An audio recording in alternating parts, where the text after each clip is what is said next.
Christmas came early this year for the NFL as fans watched Rudolph stage a comeback, Philadelphia was found wishing for Big St. Nick to visit and win them the NFC East, Myles Garrett delivered his 100th sack, and the refs gifted the Chiefs their 14th win of the season. Welcome back to the Moonstamp Cast. I'm Brian, and I'm joined by the ho-ho-ho to my bah humbug, Jordan. How you doing, buddy? Well, that was a good one. I like the Rudolph one. That was fun. Rudolph's the most forgotten of all the reindeers for being the most famous of all the reindeers. So I'm glad he got a mention in there. How are you, buddy? It would have been so good. I'm doing all right. It would have been such a better joke if they actually won the game, but it was crazy that they almost came back. We'll get to that later. But first, would you like to talk a little bit of baseball before we get there? Yes, I would. We have some Astros news. Christian Walker is now an Astro, which honestly, I'm kind of happy about. I mean, listen, it's not like the marquee signing, but for getting him for $20 million a year with his stats for only 3 years because he's 33, I can live with that. Especially because we kind of needed someone, given that I think the consensus was Bregman's gone. I think everyone knows Bregman's gone. I saw Jeff Passan tweet about how Bregman's gone. So I think we've all kind of come to the realization Bregman's gone. First base is settled. We have Dodgers insurance now because he kills the Dodgers. He's more of a pooler. Like he pulls 41% of the time, which is great for Menon or Dyken. That seems to be what Dana Brown's doing these days is just like, hey, who can hit at our ballpark? If we're going to play half our games here, we need someone who can hit, which makes sense because like the Astros can't hit at home. I don't know. We overcorrected from the trash cans, going from being able to hit at home really well to now not being able to hit at home at all. So I don't know. Maybe it's a PR stunt, but I like the move. I like the move in kind of a quick fix. Listen, I don't think signing an aging first baseman who has a power bat and a pull hitter has ever not worked out for the Astros before. So this is a great move. No, in all seriousness, I think this is a really good move. It was the nail in the coffin for Bregman, though. I think that means Paredes who's the guy we traded for the Chicago, the third baseman. Paredes. Yeah, Paredes. Isaac Paredes, yeah. That's going to basically confirms that he's playing third, and we're looking at Bregman like, yep, and then another report came out that talks had stalled for a while, so the Astros were like, we're not waiting. If you're so confident that you're going to get the money and years you want from another team, fine, go prove it. There's a small chance we sign him back, and then just Paredes is just our utility infielder, but I don't think so. I think this is a nail in the coffin. Bregman's gone, and we look on to the new Astros, which honestly less dead than we thought we were. We still got some moves to make in the outfield, in my opinion, but oh well, infield's locked down. Yeah, I mean, I saw our potential lineup for the upcoming year, and you look in the up and down, you see like a relatively okay team, and then you get to the outfielders in the lineup, and you go, "Oh no, we need something to fix now." Because I think actually it was the Pasang tweet again, where he was like, "Astros are still formidable," and then when I looked at the lineup, I'm like, it just feels like there's a hole in the outfield right now. There's something that needs to be done. I don't know who we would sign right now. But I'd like to get someone out there who can at least contribute in a larger scale sense. So I don't know. I'm still weary on this team. I think you just made the joke about the Abreu joke.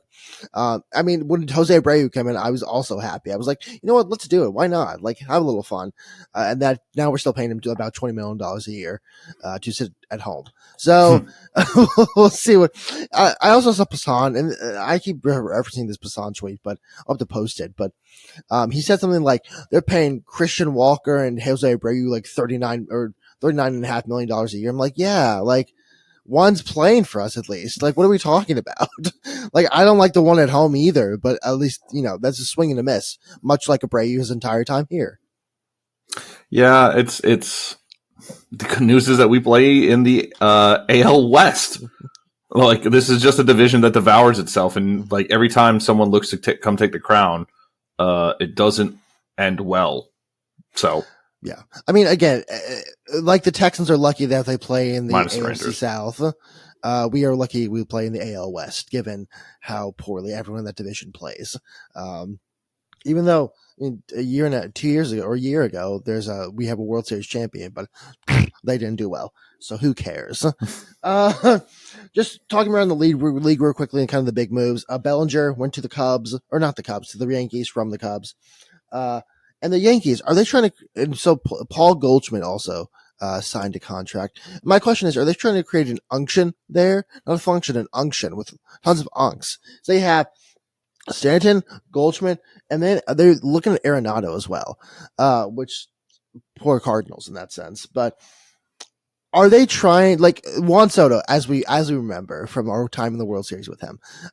He's relatively young still, but he's a young guy. They didn't pay him obviously for a multitude of reasons, including that he hates them, all of them. Are they trying to go the opposite way instead of paying young guys? They're like, what if we got the oldest guys in the league and had them join our team? Age over experience over youth, I don't know, but they are trying to go for the oldest team possible. I wonder if they actually might be the oldest team, like the oldest starting nine in the entirety of the MLB right now. So we'll see what happens with that. But I just kind of want to mention the Yankees are making moves, maybe good moves, maybe moves like, for a rec softball league. So we'll see. I'm not worried about the Yankees. Is that bad? No, I mean, no one's been worried about the Yankees, like, realistically. I mean, the joke is, like, they sign all these players just to lose the ALCS to the ALDS to whatever team actually goes on and makes it. The Yankees aren't a threat anymore. Knock on wood as I say that, because this will come back and haunt me maybe. But the Yankees just haven't been a threat in terms of, like, the larger postseason in a while. They get talked up. They're like the SEC to ESPN. They made the World Series last year. Yeah. What? They made the World Series last year. Yeah, but who cares? Like, I don't count that because they lost. So who cares? And they didn't. The thing is, they also lost stunningly. Like, it wasn't an easy thing either. Like, it wasn't. And this was like their good team. They had Judge was doing well, Stanton was doing well, Soto was there still. There are other. I mean, the other half of their lineup just didn't know what to hit the ball. I don't imagine. And this is going to be called, I don't know, Paul Goldschmidt, I think he's like 35, is going to go in there, like, change the world. If Nolan Arenado goes there, which I did say I think I was like, we should sign him last week, so don't listen to me. He's going to go change their lineup for the better. Because the half their lineup couldn't hit the ball in the World Series. So all this to lose in the ALDS. I know they made the World Series last year, but that was their TCU run. To compare it to, man, brutal. They got there and they're not going back. Huh? Brutal. That's a fair comparison. I think you convinced me. I think I agree. Just moving on real quickly. I want to talk college basketball. I just made fun of the SEC. The problem is they're really good at college basketball, and the ACC has been trending down for like the past 4 years, 4 years, and they are not good. They've lost 30 games to the SEC so far this season. The reason they play a lot, I think they're like 4 and 30 to the SEC. SEC is 30-4 against them. SEC is all just really good. Florida, by the way, has played 4 games against the ACC, has won all 4 of them. So shout out to Florida for keeping that afloat. But the SEC may be the best division or conference in all of college basketball, and that breaks your heart. That breaks my heart because they play so quickly. And turns out, I think so. When we talked last week about I talked about how I was trying to hack the college football playoff using like the stats, and there's a stat about how fast a team plays in college basketball. And the thinking forever has been the slower you play in the tournament, the better you do. Or the slower you play against other, intra-conference league or interconference league, the better you do. The SEC plays fast and they play hard. They play very fast. They play very hard. It seems like they have realized that if you play really fast, you're just actually good. So I don't know what's happening, but it's going well. One thing, the trapezoid of excellence, which is about a team, the adjusted offense versus the defensive adjusted defensive, whatever. I can't think of a word. I might just cut this. I can't think of the word. Hold on. The trapezoid of excellence has come out, which is the adjusted offensive efficiency versus the adjusted defensive efficiency, which is usually those teams are like the best in all of college basketball. It includes Duke, UH, Tennessee, Auburn, and Gonzaga. So honestly, 2 SEC teams being in there right now when they don't really have, they in the past haven't had a great adjusted defensive efficiency. Crazy. But U of H.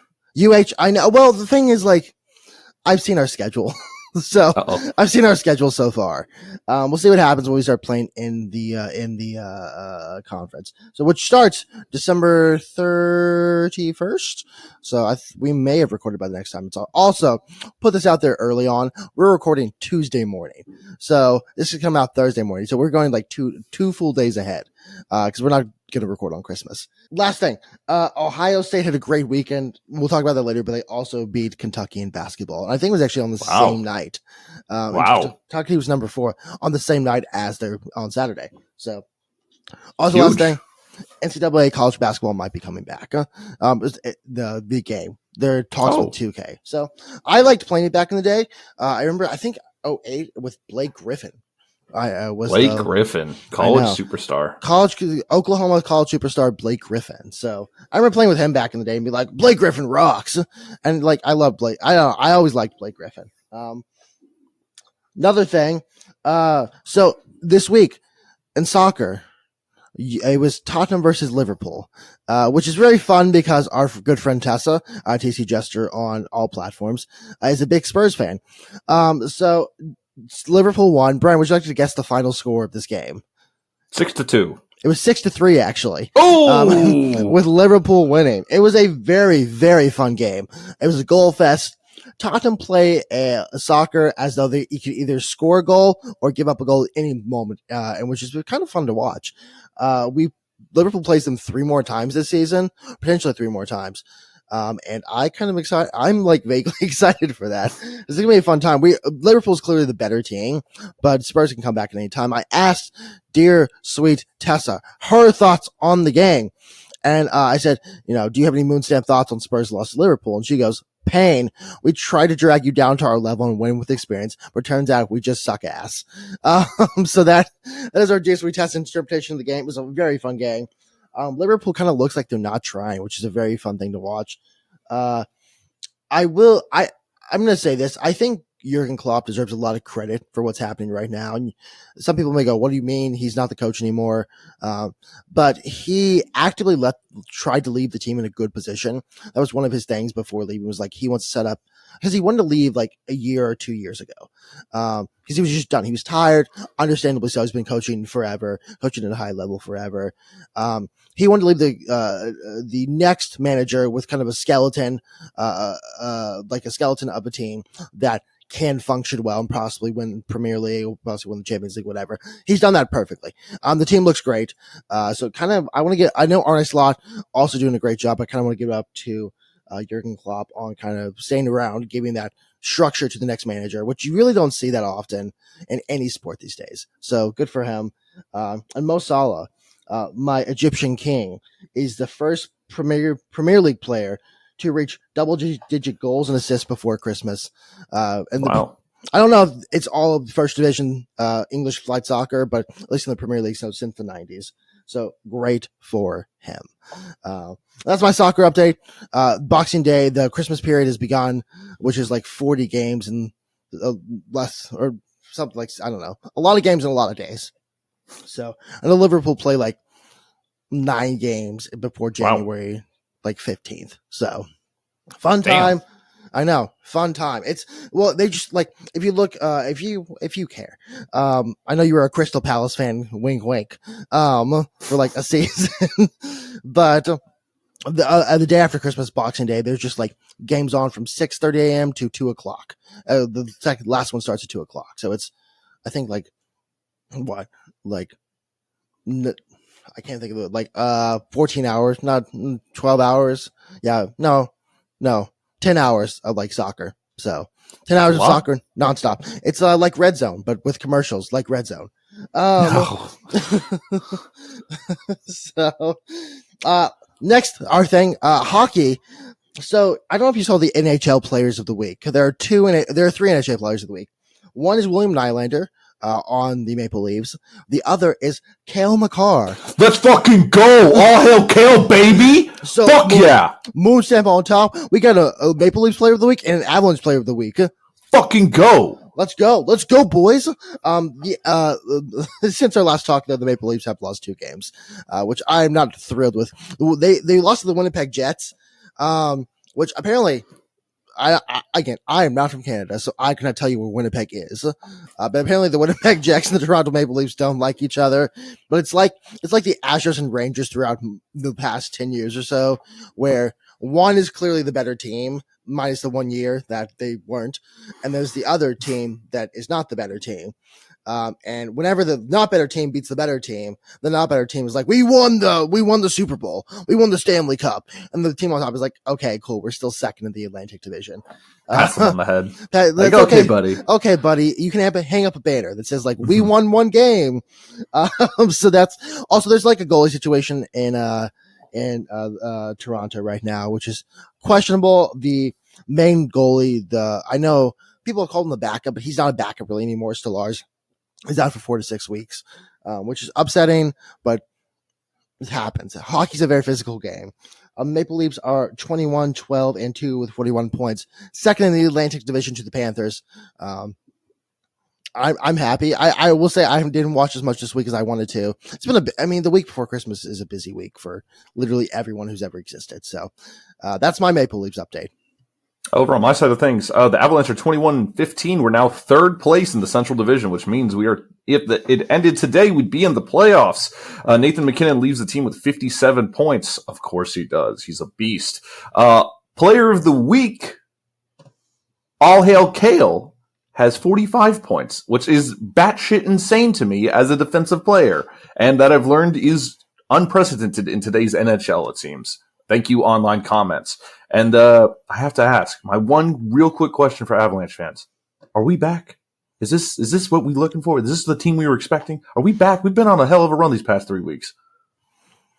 Well, good. I'm glad to hear that. Again, I probably maybe should have asked this question earlier.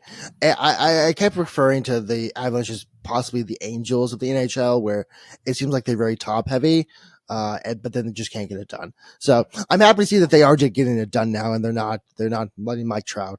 They're not tungsten armor doiling it, which if you don't know what that is, please look it up. It's the funniest tweet of all time. Speaking of funny, kind of, Brian, the college football playoff round 1 has been completed. Relatively unsurprising week, though. Yeah, the team's one that we're supposed to win. That is for sure.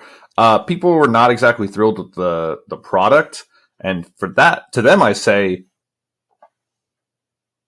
oh no, you're complaining about more football. Where's the complaints on week 1 and 2 where you've got most teams not playing anyone? You've got most Power 4 teams playing, teams from the MAC and such that are beating the shit out of them, and you're still excited because, your team beat Marshall 52-0. Wow, what a great game. It's because your team won. Okay? The loudmouths in the SEC for the first about 24 hours from the Indiana kickoff till right before Tennessee kicked off would not shut the fuck up about, our 3-loss teams would be way more competitive than a lot of these teams in here. And then your 2-loss team shows up and gets its ass completely handed to it in the worst loss, in my opinion, of the weekend to Ohio State. I hate Ohio State. This is the first time in my entire life I've ever been happy that Ohio State won, just to shut the fuck up all the SEC fans that were bitching and crying. Alabama specifically, Ole Miss, and Lane Kiffin, especially Lane Kiffin. Fuck that guy. I went to Alabama. I want Alabama to succeed. I was there for a national championship. I was happy about it. They lost 3 games. That's the whole point.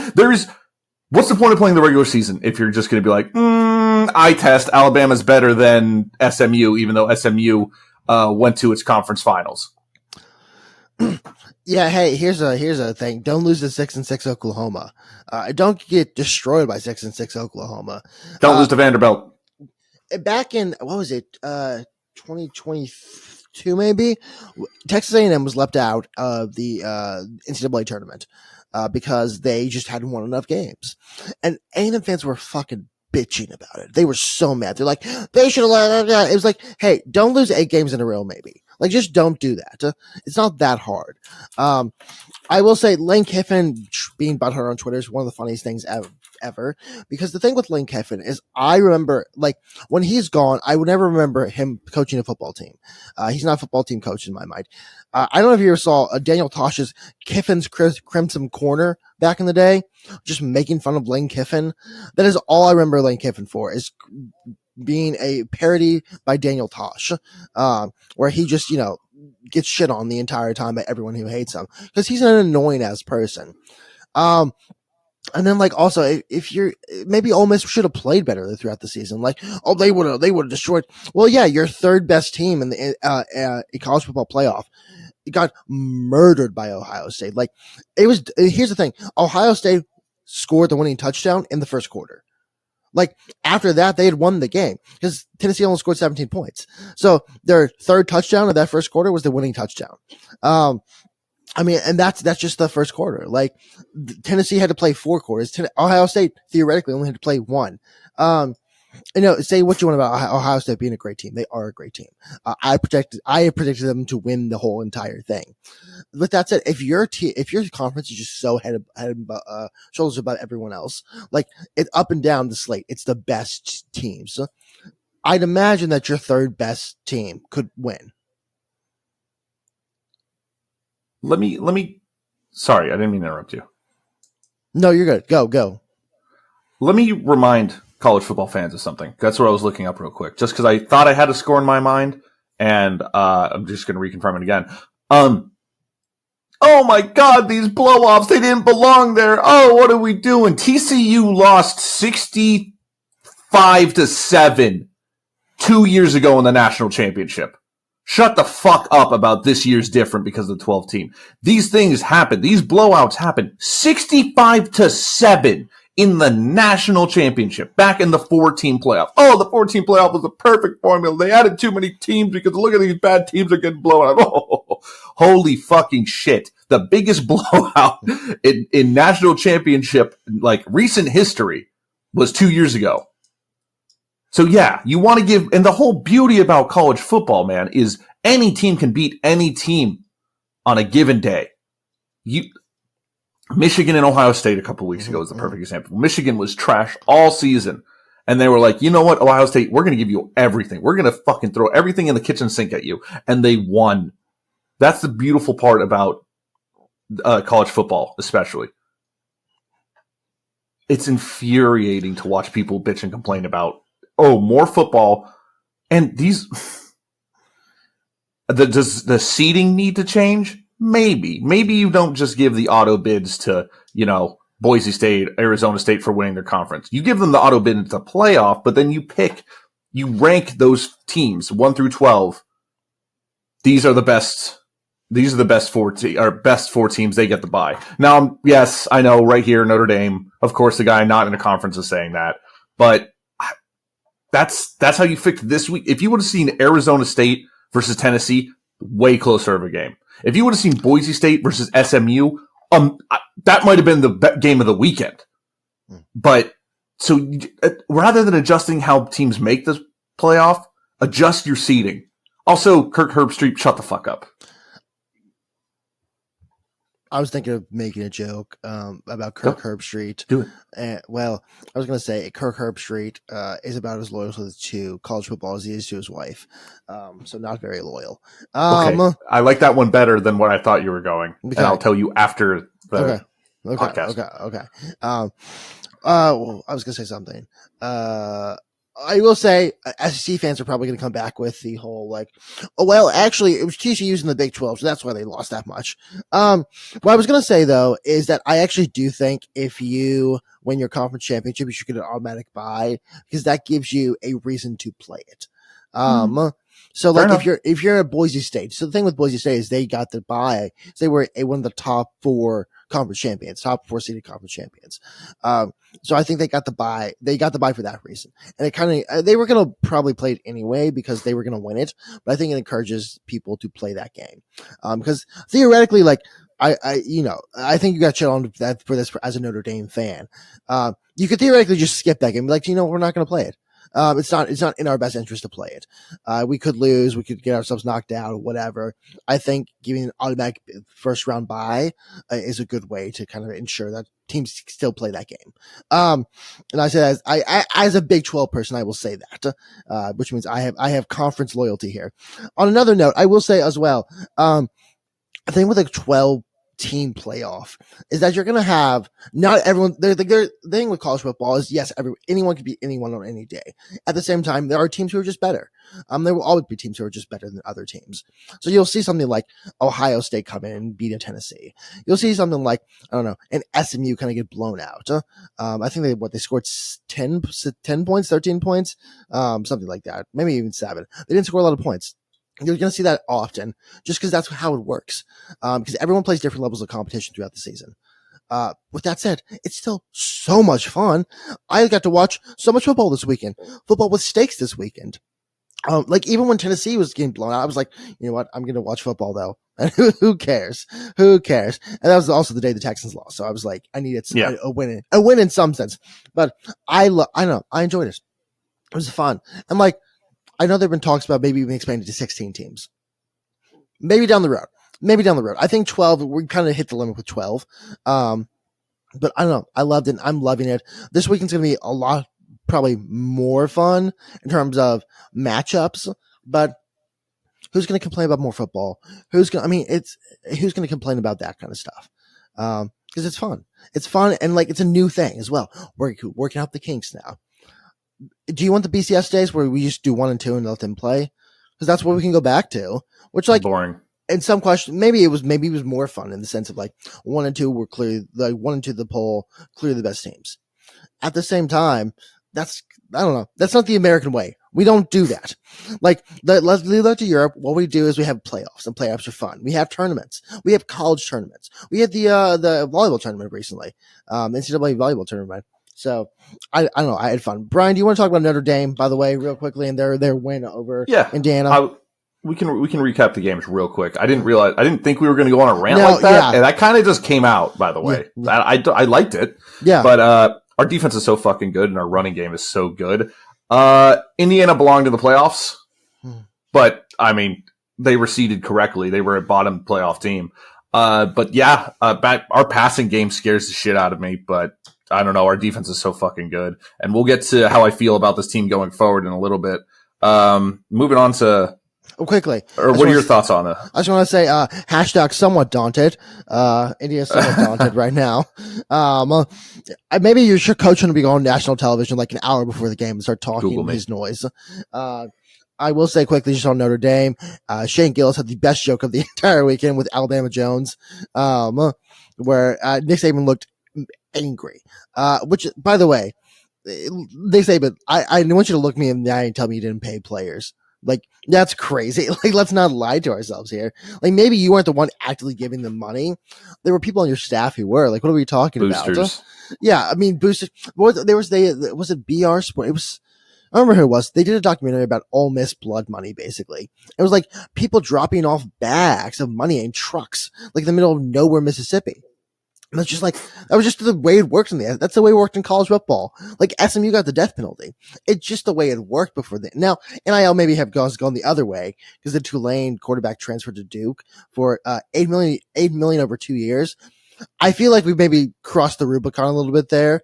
There has to be I think I saw a tweet. There has to be a difference between, or some middle ground between Reggie Bush getting his Heisman taken away and signing professional contracts basically in college.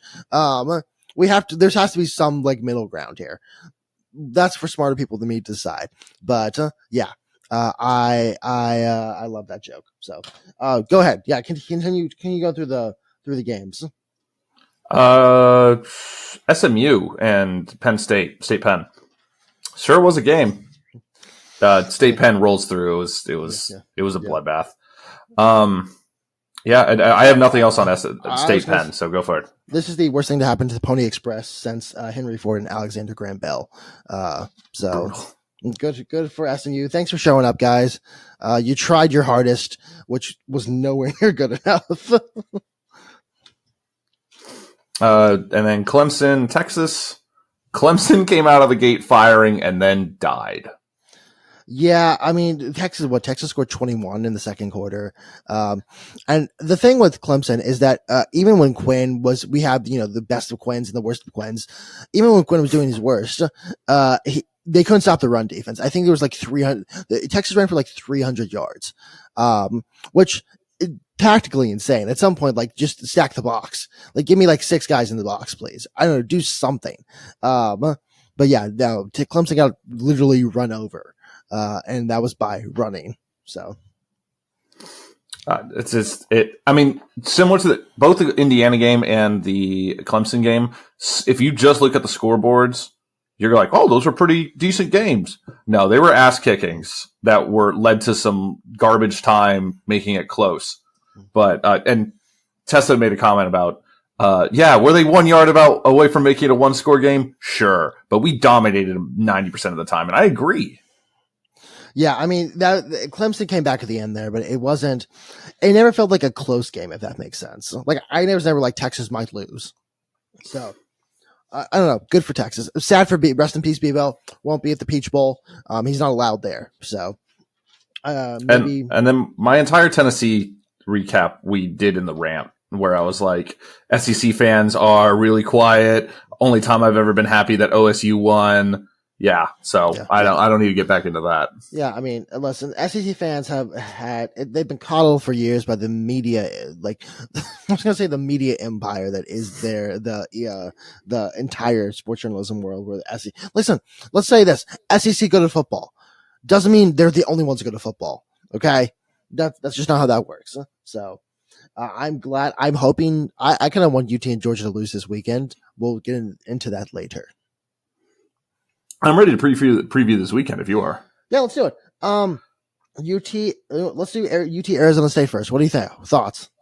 Texas is back, but Arizona is the hottest team in college football going into this. So I think it's a shootout. I think it's just punch for punch, bar for bar. I do have Texas winning, but this would not be the most surprising upset. Yeah. I have it at Texas 38 and Arizona 33. So okay, nice. I put in my notes that this is a game time decision for me, which is right now, because I could not decide who was going to win this. I was going to say, like you said, hot UT. It's UT. They started the season hot, and they are doing this the entire season. They're waving the entire season. The best of Quins and the worst of Quins. It's like Yugi during duels. You have the best. He'll do really well, and they get hurt. He'll do really badly, and then all of a sudden he'll win the game. So we'll see, or win the duel, not the game. UT is now Yugi Moto in my mind. But Arizona, I'm glad we got it in this time. Yeah, I know. I was trying to figure. I had it in my notes like, don't forget. Arizona State has good run defense. It depends on when Quinn shows up. If we get the bad Quinn, then the run has to pick up. If Arizona State has good run defense, you're hurt. If the good Quinn shows up, the best of Quinn shows up, then it doesn't matter what happens with the run defense. So Arizona State also scores a lot of points. We'll see what happens with this game. I'm going to say Arizona State wins just to be a contrarian. Like last week when I chose Indiana, I was never daunted, and turns out I'm very daunted. So this week, I'm choosing Arizona State to win. Like you said, if UT wins, I'm not going to be surprised, though. I don't know. We'll see what happens. But Ohio State, Oregon, the rematch of the entire playoff. I think this is the best game in the slate, and possibly could be the best game of the entire playoff. Ohio State was 5 seconds away from winning at Oregon. Or I don't know if it was at Oregon, but they were against Oregon. They were a spike. If they had 3 seconds left and 3 more seconds, they could have spiked the ball and kicked a game-winning field goal. That's not a guarantee it goes in, obviously, but I think this is going to be a good fucking game.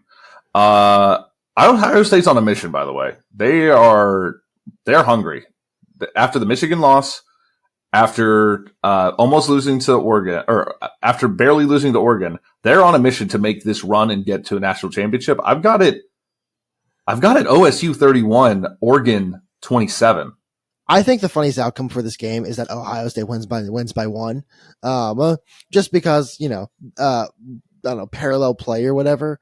But yeah, no, I think this is probably the best game of the weekend by far. Could be the best game of the entire playoff, like you said. I do expect Ohio State to come out strong again.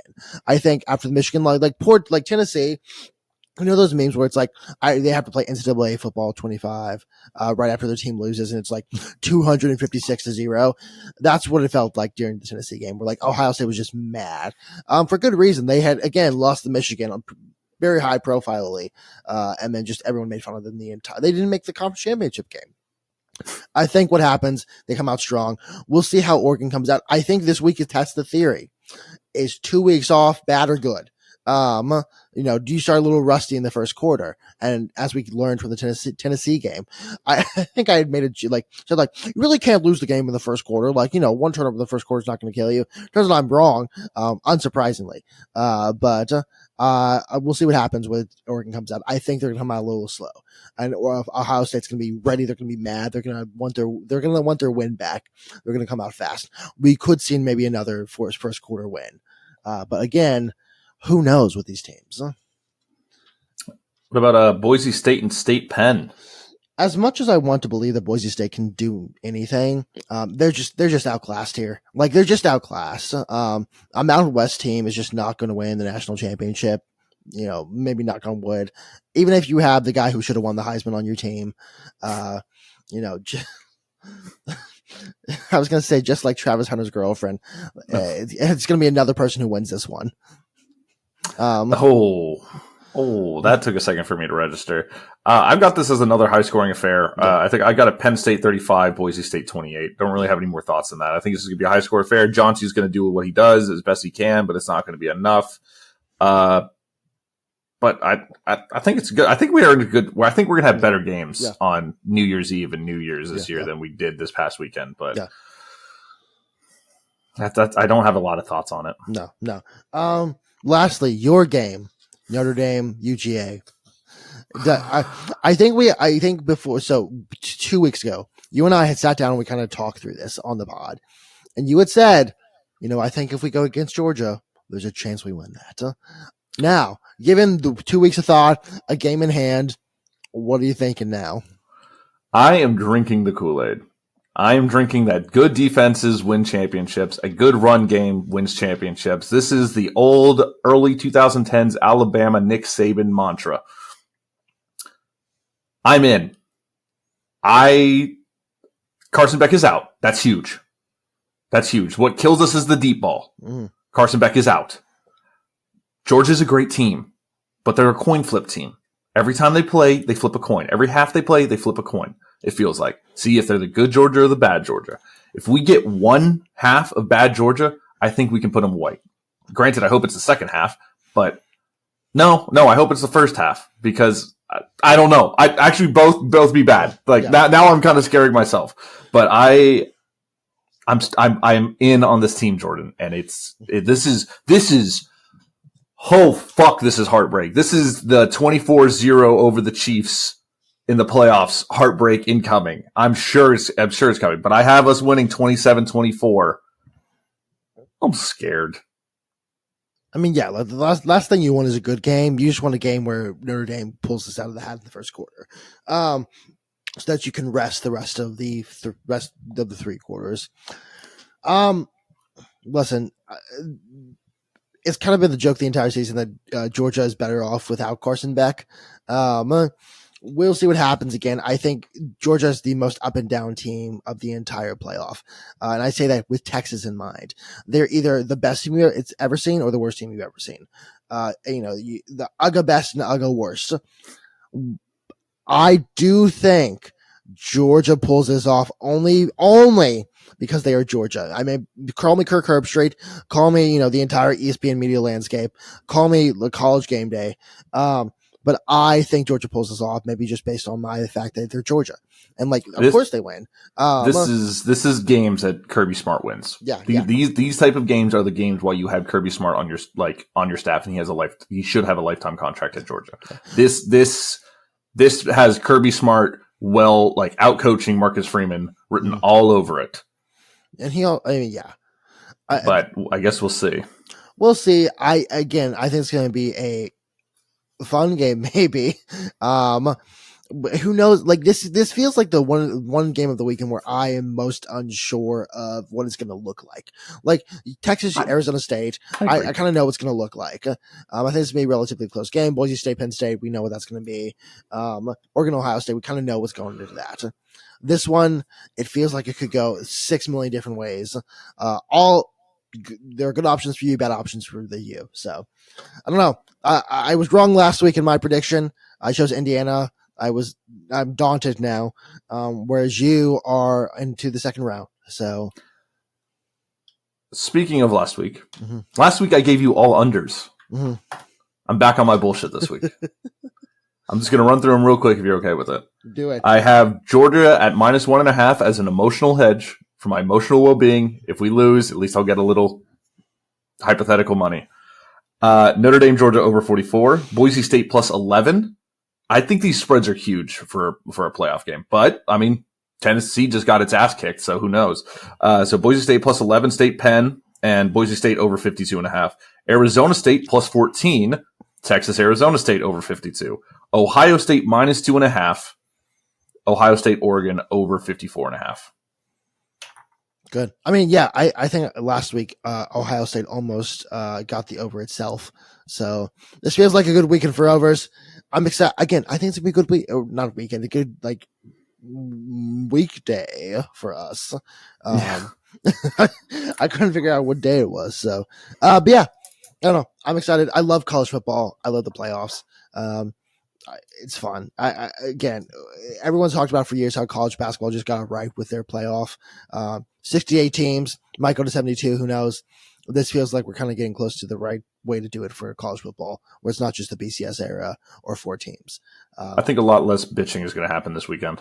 Oh, 100%. Because then what's going to happen is, if Texas loses or UGA loses, no one's going to be surprised. Texas, again, you got your Quinn Weston, Quinn Best. Sark is out there being humble as well, which is infuriating because I want to hate him. But he's like, yeah, Arizona State's actually a really good team. I'm like, oh, Sark, stop being likable. I know, stop being fucking likable. Be an annoying ass. That's what you are supposed to be. That's what the boosters want you to be. But if UGA loses, everyone will be like, yeah, that's kind of their season. Like, who knows what they're going to get to. But yeah, NFL this week was disappointing to say the least for us on multiple fronts. I saw a tweet that Patrick Mahomes spent the entire week telling us he's injured, comes back, wins the game, and we see Tank Dell's knee kind of explode on live TV. There's black magic happening at that stadium. There's some kind of Salem witch trial that needs to be happening in Kansas City. Tank Dell hopefully seems like what I was seeing, what I was hearing when it first happened was, oh no, he may never play football again. It seems like right now, I'm going to say, I mean, it's better than that. I don't know. It's like setting myself up, be like, can I have the Porsche? And it's actually, I just wanted like a Honda. It's a dislocated knee cap and ACL tear, which theoretically he could get back by the beginning of next season. I'm not going to say he is because you never know, but it's better. It's better than we had feared. It's brutal, man. This is 2 seasons. He's 2 seasons in, and it's 2 seasons of friendly fire of leg snappings. It sucks. Yeah. And on the other side of it, the other part of his injury was people were looking at CJ Stroud, who was kind of emotional, crying, watching his best friend get carted off. They were like, "Oh, fucking, he needs to lock in, be a leader." Fuck you. That is a leader. Fuck you. That's the thing. That is a leader right there. That's a man who sees his friend go down. By the way, the second time, like you pointed out, second time in 2 seasons, friendly fire, which we probably CJ didn't know at the time.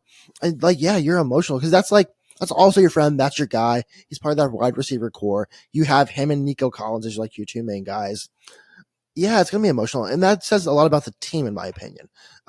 Say what you want about how the team plays, the offensive line. Say what you want about Bobby Slowick. It seems like this team actually is together. which is a good thing if you want to make a deep run or like a long-term run even. We talked about this with the Astros. They're friends. Like, rest in peace, Kyle Tucker. Rest in peace, Alex Bregman. Even though Bregman was kind of maybe the glue that held everything together, but they were friends, and that's like the power of friendship is actually kind of a thing. If you look at it for the past 2 seasons or past seasons, like across the board in terms of sports, the power of friendship gets you a lot of places. Maybe not the World Series if you're the Diamondbacks, but hell of a run. Hell of a run. You can't beat $1 billion corporation. But yeah, no, I don't know. I did not. I looked at that as like, I remember I written a blog about people being mean to Caleb Williams when he was crying. Which, whatever, say what you want about that, but it's something that happens whenever like there's deep emotions in a moment. Again, if you see your friend get hurt, like badly also, I mean, it didn't look like he was like, oh, I'm sorry, I hurt myself. It was like he was in actual physical pain. There's a lot of things to come up about that. So, I'm not going to do that. Speaking of though, emotion, sadness, Bobby Slowick still is employed by the Texans. Okay. No, we're nailing this. Yeah, the offensive struggles continue, and it's frustrating. And did you see the signing that we had to Deontay Johnson, who the Ravens traded for and played like 10 snaps? So, yay! Yeah, I mean, this is a patch. This signing is a patch. Stephon Diggs is out. Tank Dell's now out. You need someone because the thing is, as we've talked about, Mechie hasn't taken the steps forward. No, well, Schultz is there, but it's I fucking hate that man. Yeah. The thing is, like, CJ Stroud clearly has a favorite receiver, and that's Nico Collins. The problem is now Nico Collins is the only receiver. If I am the Ravens this week, I'm just like, hey, what if we triple team Nico Collins? Like, why not? And I didn't mean that like actually, like it's not like a haha joke. Not? I'm like, no, if I'm John Harbaugh, I'm like, hey, what if we just triple team that guy? Is CJ ever not going to throw to him? Because even like if you pressure CJ enough, what does he do? He looks at Nico Collins, and that's been true this entire season. If you triple team him, we're going for like 10 interceptions a game. You're right. You're absolutely right. You take out Nico Collins. The Ravens have their game plan is 2 things: take out Nico Collins, take out Joe Mixon. Offense doesn't exist after that. No. Bobby Slowick's offense does not exist after that. John Mechie hasn't taken the steps forward that we all know he can take. He's so talented. He's an Alabama wide receiver we took in the second round a couple of years ago. He had to deal with some horrible things, and he's still kind of coming back from that, I think. This is not a shot at him. He just has not taken the steps forward that we need him to take to say he is a bona fide number 2, can step up into the roles that we need to step up into. I want him on this team. I really do. I love the talent. But right now, he's not that player, so they don't have to worry about him as much. I hope to God this comes back, bites me in the ass after this week. That would be amazing. I would welcome being the idiot that said this. God, Schultz sucks. Schultz is terrible. 3 years for $36 million. I can't wait for Brendan Jordan, our other tight end Jordan, to come back. He's out for the season. And the Ohio State product that played with CJ Stroud also, I believe, is out still. And it's just, man, there's nothing on this team right now, dude. It's so bad. I'm ready for this Texan season. I'm not ready for the football season to be done. I'm ready for this Texan season to be done. This has been infuriating. I hope D'Amico Ryans goes into the first thing he does whenever the season ends and just goes, that offense was horrid. Yeah. Get the fuck off my team. It's not going to happen. He's not going to have head coaching offers. They're not going to fire him. It's infuriating. Hopefully next year Slowick gets his shit together and realizes, I can't base my entire offense off of a single wide receiver, and I need to fix my fucking offensive line too.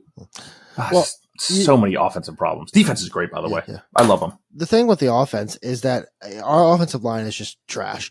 The thing is, Bobby Slowick loves running screen passes, which involves heavily the offensive line doing well. I think it was Sean Pendergast said that I tweeted. It was like, I've seen 4 screen passes for this game, all of which have gone for a loss. They never work. It feels like we're back in the Bill O'Brien era. I don't know. It feels like a season where like I'm just tired. I am tired of watching the Texans play. And I think every Texans fan and like even the NFL kind of feels that way. Where it's like, oh my gosh, like it's grinding out victories. It's the joke on the, it's like, you have your team. It's like, oh yay, my team is about to play. Oh, I'm going to kill myself. Oh yay, we won. It just feels like that for the entire season with a little like, oh yeah, we won throughout. On the other side of the ball though, the Chiefs, not the defense. Defense rocks. I scared a dental hygienist with this talk this past week. And the book called, in the history of the Peloponnesian War, which is one of the foundational books on how we understand ancient Greece, Athens gives a talk. And the talk is, hope is dangerous for those who don't deserve it. And that means you should just acquiesce to us because we're the bigger, stronger power. The Chiefs are Athens in this situation. It's time to just acquiesce to them. They're the bigger, stronger power. They have everything that we want to have. They just find a way to win all the time, which is just infuriating because sometimes, maybe there's a little black and whiteness, if you know what I'm saying, that throws some yellow. But we need to give in. Like, even in this week, we're like, we thought Carson Wentz was going to be the quarterback, where Mahomes was like, I'm hurt. I don't know if I can play. And he comes out and gives, a relatively good game. It's just time to ran for a fucking 20-yard touchdown. Yeah. It's time. Oh, hurt ankle. Yeah, hurt ankle. I'm sorry, I can't throw off my back heel. Yes, you can. Subline to me. Again, there are children being sacrificed below that stadium. Andy Reid has some sort of like blood mages downstairs doing something because they just keep getting away with it. It's the meme. Like, they can't keep getting away with it, but it's been that like that yes, they can. For 7 seasons at this point. And the thing is, they just let them get away with it. Let Mahomes beat Brady in every single stat, and then he can go away forever, and we can be done with this. Because I'm tired of no other teams winning. I'm tired of I think I said last week, maybe it's the Bills' year that can get past the Chiefs in the playoffs. It's not. Even if the Bills are a better team, objectively speaking, they're not. I don't know what's going to happen, but they're not going to get past them. So I'm acquiescing to you, Kansas Chiefs. Patrick Mahomes and Andy Reid, I acquiesce. I submit myself to you. Congratulations. Physically, mentally, spiritually, sexually. Those are all the things I submit to you because you're just better than us in every way. Going over to another side of the NFL, the Bears lose, but it's a win for later. They now have the 9th pick in the draft. Caleb Williams looked really good. Stay the course with Caleb Williams, guys. Don't give up on him like he was Trubisky. Don't give up on him like he was Fields. He's already looked like a better pocket passer than both of them. He doesn't, maybe not as mobile as Fields. That's fine. Caleb Williams is going to be great in the NFL. You just have to stop fucking him over. Get an offensive line. Get weapons that A, don't give up, DJ Moore, B, aren't aging out and not being the same player they were, Keenan Allen. Though Keenan Allen has kind of ignited these past two weeks. Don't give up on him. Protect him. Your defense is good. Don't worry about the defense. Don't worry about your first rounder being on a defensive player. Get best offensive line available or get a weapon. Caleb Williams needs this. Don't waste a generational talent. He's a USC project. I fucking hate USC, and I see what they could. I don't even like the Bears, dude. I lived in Indiana for a couple of years, and I dealt with Bears fans, Chicago fans, and I hated them mostly. They just, oh my god, they're frustrating. But if I can put away my bias and see what a good player Caleb Williams can be, don't fuck this up. Yeah, I mean, every single week he comes out and proves that he could actually do it if he wanted to, or if he had the weapons to do so. So I think what's going to happen, it might be a Bryce Young type situation where we talk about this first season, even though with Bryce Young, we're like, oh, bust. I think because he had someone to compare himself to. There was a question in the draft. Everyone knew Caleb Williams was going first. We knew he was going to the Bears. The thing is, Bears just may be a bad organization. I think Bears fans need to they probably already have come to the realization your team just sucks. And it's not like the team on the field. It's just everything. It's rotten to the core. We talk about the Chiefs, and the realistic thing is they just have a great organization overall. Everything just fires well in that organization. Same with the Patriots back in the day. It's the Bears are the complete opposite. There's just nothing works. The ownership doesn't work. Whoever's the front office doesn't work. The GM doesn't work. The coaches don't work. I mean, the coaches got fired. So Eberflus got fired. They, thank the fully for Caleb Williams. So, stay the course, like you said. He'll turn out hopefully fine if you actually work to give him the weapons. Just having a good quarterback it's not going to fix things. You need weapons around him, or you need something around him at least. So, Bears, I don't know, figure it out. Figure it out at some point. Huh? I have a question for you, Jordan. Yes. We're transitioning it again. After this past weekend, are you more hopeful if you are a Carolina Panthers fan or if you're a Arizona Cardinals fan? Probably, you know what? I'm going to say this. Probably if I'm a Panthers fan, you see the potential coming. The thing with Kyler Murray's been there for, I feel like it's been a long time, and he probably hasn't been that long of a time. It just feels like a long time. It's like 5 years. 5 years. Yeah, it's pre-COVID maybe. That's like my line demarcation these days is COVID. I just don't remember. I don't know when things happen. But if I'm a Panthers fan, I'm saying, okay, I see the vision. I see the vision now of why we drafted him. I see the vision of what we can do with him. I see the vision of how it's going to happen. Kyler Murray's had 5 years. He's had different coaches. He's had different schemes. He's had different players come in. At some point, the thing with Kyler Murray is at some point you have to realize, like, listen, there's maybe a ceiling here. And I say that with all the love in my heart to Kyler Murray in every single way. I like Kyler Murray. I like the way he plays. I call him my little man, even though he's probably taller than me. But like, he's a fun quarterback to watch. He plays in a fun way, but he plays like he's in college, a good amount of the time, actually. And so at some point you have to kind of look back and say, if you're a Cardinals fan, is there a world, not now, but there's no world in maybe the next 3 years where you say, okay, let's think about going in a different direction and seeing if we can get another guy.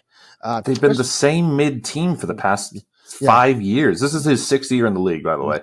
Okay. They've been the same middling team every single year. They have not gotten better. They have not gotten worse outside of injury seasons. To answer my own question, I'm more hopeful if I'm a Panthers fan right now. Yeah. Oh yeah. But I mean, you see the vision, like it's finally come somewhat to fruition.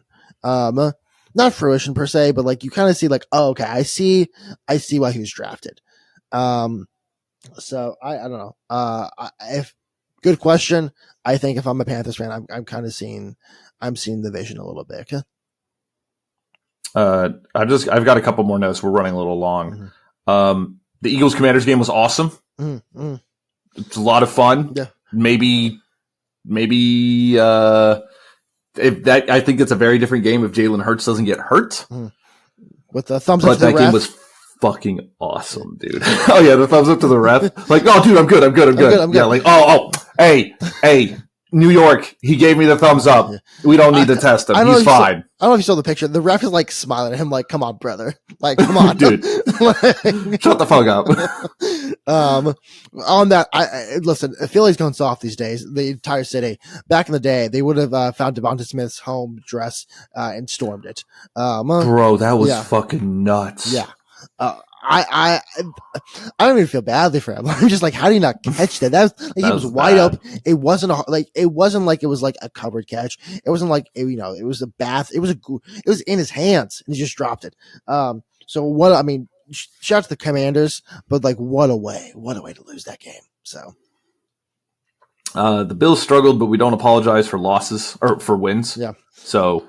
Listen, and it's NFC East. Patriots and Bills always have this weird relationship where they either destroy or it's just a really good. No matter how good these teams are, one team will either destroy them or one team will keep it way too close, being like, "What the fuck? How is this a game?" Yeah. And it's no in between with them. There's no like middling, like 14 or 17 to 20 point win where it was like it wasn't a complete ass kicking, but no, it's one or the other. Yeah. It's incredible. They've both been forged by the cold. Josh Allen disappointed a lot of fantasy owners this week, though. Let me tell you, in their fantasy championships or semifinals round, he did not show up, but that's okay. He's had a hell of a season. He's still my MVP. I actually saw D'Amico said that Lamar's is his MVP.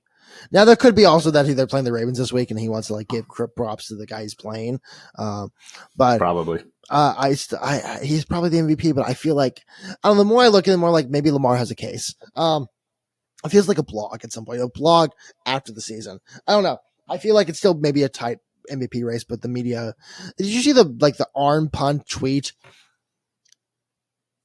No. It was like maybe where they were like glazing him, and it's just like, I was like, oh, what are you talking about? yeah. That was just an underthrown ball that got intercepted. What are you talking about? What a great play. Yeah, I was like, oh, what? So, I don't know. It's like that. It's like when Tony Romo or when Patrick Mahomes like threw a play like into the dirt. Just be like, I don't like what I'm seeing, so he threw it away. Tony Romo was like, this was a genius play. What a play. Like, what a play by Patrick Mahomes. What happened to Tony Romo? That's a real investigation. Oh, I don't like Tony Romo games anymore. No one does. I don't like Tony Romo games anymore, and I don't like. The problem is with Sunday Night Football is I really like Mike Tirico and I really liked Al Michaels. I cannot stand Chris Collinsworth anymore. Oh my God, his fucking I didn't do the pop right. Cannot get Patrick Mahomes' dick out of his mouth. It is horrible, and like I don't like Patrick Mahomes because what he's done to the NFL, and as a Brady fan, he scares the shit out of me. Mm-hmm. Chris Collinsworth has done more damage to his reputation with fans than Patrick Mahomes constantly winning has. Yeah. I feel like Chris Collinsworth has turned more people against Patrick Mahomes than Patrick Mahomes' unprecedented success has. It's insane. It's the whole like there's a thing back during the election where it was like these little things, like people trying to choose these little things. Things don't happen in a vacuum. Like Patrick Mahomes does not happen in a vacuum. It's not just him being him. It's the entire media landscape behind him, and that includes Chris Collinsworth and Tony Romo. Just like, I mean, actively sucking his dick on television. Like at some point, like we need to censor that for the children. But quickly, also on my end, I just want to say AFC North drama. We're coming for a spicy ending, boys. A spicy meatball. Ravens, Steelers. Who knows who's like? This was the week where the Steelers kind of needed to win to secure that. I mean, kind of. It was. They needed to win to secure that win in the North. Who knows what's going to happen now? The Ravens look good. What say it? Bengals aren't dead. Bengals aren't dead. They have a path to the playoff, and it's fucking ridiculous. Yeah. It was before this weekend. It was like they have a 9% chance of making the playoffs. I'm like, but that's 9%, baby. That's Joe Shiesty right there. You can still got it. It's up to 24% now. They need some help. They need to win out, and they need some help. Yeah. I think they need the Broncos to lose a couple games. Are they 7-9? They play the Broncos this week too. Are they 7-9 right now? Maybe. That feels right. We'll see what happens. But no. They're 7-8. Okay. 7-8, which is less bad than 7-9. Again, we will see what happens with this. I'm excited. The AFC North is surprised, a little bit sneaky in terms of fun division to watch, because the Browns, even though the Browns lose, you got Jameis there, and that's always a fun time. Yeah, they started the other guy, and it was fucking a crapshoot. And I'm glad they got shit on the way they got shit on. Yeah, because it's just like, fuck you, give us Jameis. You have nothing to play for. Yeah, just play Jameis the entire. He's like the. He's like the sub who comes in and you're like, listen, no work's getting done today, but we're going to have a fun time. He's a sub who clearly doesn't have any other career opportunities. I say that with all love to Jameis in the world. He actually is a great motivational speaker. I'll give him that. I love that man. I love him to death. What else? Viking Seahawks, fun game. But yeah, that's about my notes for this. Oh yeah, Bo Nix, by the way. Bo Nix had one of the funniest games I've ever seen. He threw for 213 yards. All right. Mm-hmm. Great stat. I know. Great. Would you like to know how many yards came after the catch? 200. Actually, yes. 200? Yeah. Oh my gosh. So it was he threw for 213 yards, 200 came after the catch. Just an fuck. Absolute just show of a man. I love that. So that's I've got one last note. Very quick. The 49ers are dead. See you later. Yeah. They're eliminated. Bye. Get out of here. I'm tired of your shit, Kyle Shanahan. Please come to Texas. Please come to Texas. Hey, buddy. Hey, we have a position that will take you anyway. I will say, I saw a tweet that the 49ers are 1-6 since Nick Bosa wore that hat on TV. Let's say 1-6. Wow, interesting choice. But yeah. All right. Let's transfer over to picks real quick. We'll just run through them. So obviously this is coming out on Thursday, so we'll know some results for some of these and for some bets before then. We'll know 2 whenever we get this out. So let's do it. Let's start with Christmas morning. Chiefs Steelers. I mean, it has to be the Chiefs. It's the Chiefs. It's not even. It's so. we ranted about it already. Yeah. Ravens Texans. Ravens. I feel like Ravens got this. Huh? Ravens, and I think it's a bloodbath. Seahawks Bears. Seahawks. Seahawks. Chargers Patriots. Chargers. Patriots. Yeah. I think the Patriots are a fun, alive team, and I think that the Chargers, even though they won against the Broncos, I think they're trending down a little bit. Broncos Bengals. I actually think the Broncos here. I've got the Broncos too. I don't know. This just feels like, Cincinnati, we have a chance. Oh. Well, they've had 2 weeks of good defense. The thing with Bo Nix is like he does actually play well, and like Sean Payton's got him playing well. Really with that bad defense and a guy like Sean Payton running, a guy like Bo Nix who's willing to take chances. I don't see it going. Like I think it's gonna be a high scoring game. It just won't be a win for the Bengals. Well, I wouldn't say bad defense for the Broncos. Or you meant the Bengals? The Bengals. Okay. I thought you were saying the Broncos had a bad defense. I was like, if I said Broncos, my bad. I meant the Bengals. Yeah. Okay. I was about to say they've had 2 weeks. I think they've had 2 weeks of good defense. They're in for a stinker. Okay. Gotcha.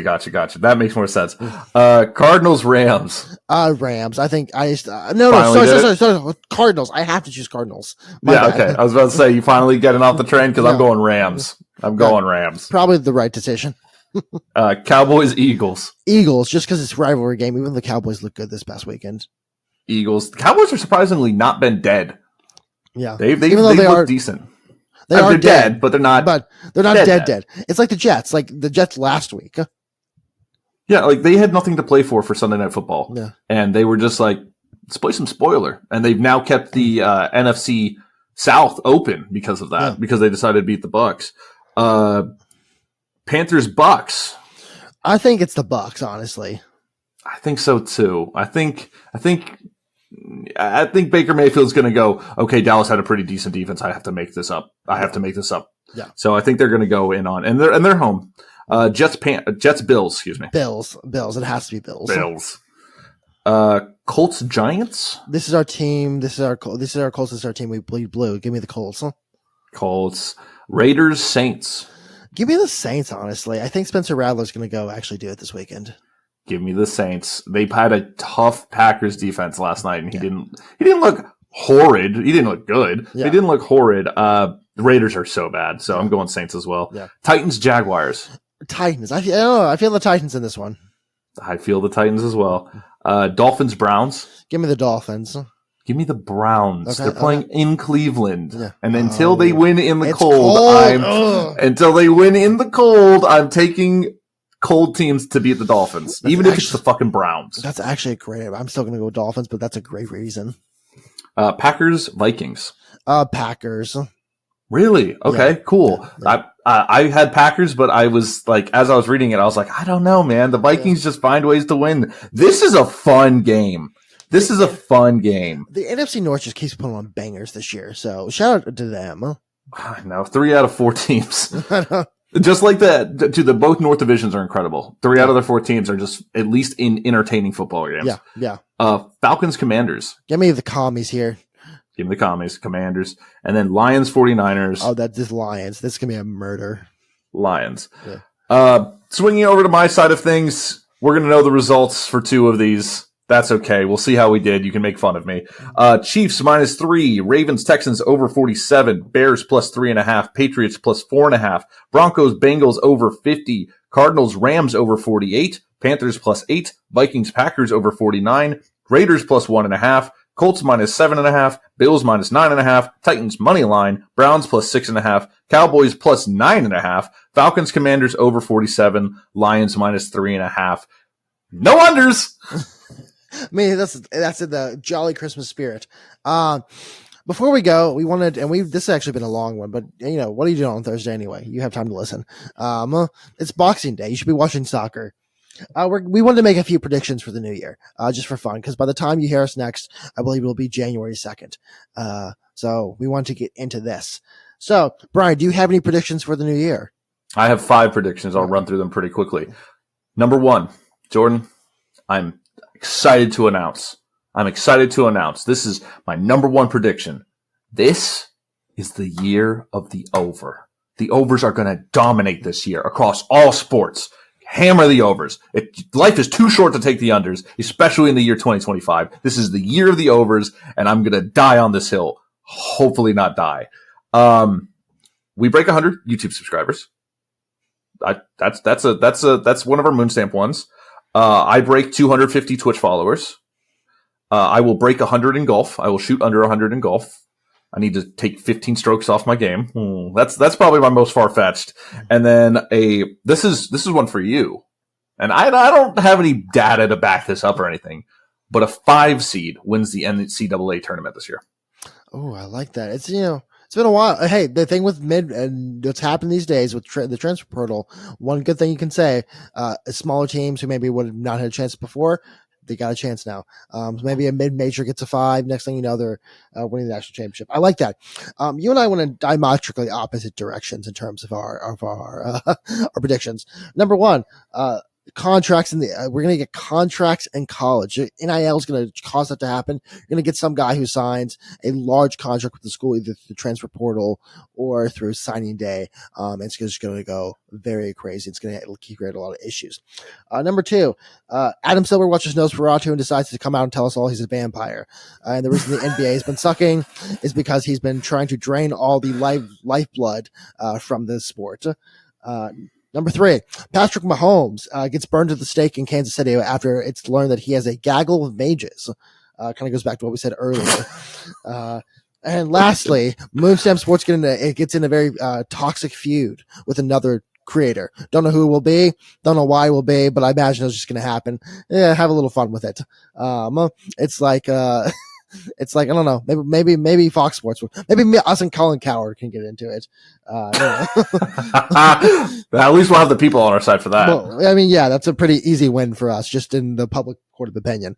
Colin Cowherd may try to have us murked, though. Assassinated. So, yeah. Well, I want to thank you all so much for listening. I hope you had a very Merry Christmas. I hope you have a very Happy New Year. We won't see you until that Thursday. Thank you so much for this great not first year, but like first year kind of Moonstamp Sports. It's not our 50-second episode, but it's the first year that we've been doing this. We appreciate all the support you've given us. We've kind of gone to places we didn't think we'd go. And so it's been a fun ride so far, and we love you all. We support you all. Brian, where can the people find you? You can find me across all social medias at Auric Polaris, especially at Auric Polaris / on Twitch at Auric Polaris. AURICPOLARIS.